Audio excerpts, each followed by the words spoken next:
ఉల్లిపాయలు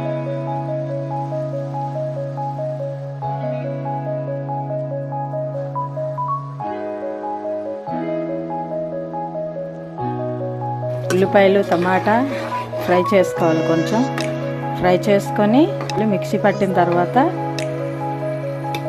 కడాయిలో ఆయిల్ వేసుకొని పేస్ట్ ఏదైతుందో అది ఫ్రై చేసుకోవాలి. మళ్ళీ ఫ్రై చేసిన తర్వాత చింతపండు రసం పొయ్యాలి.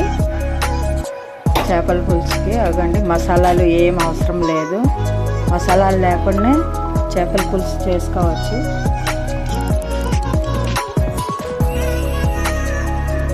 ఉప్పు కారం వేసుకొని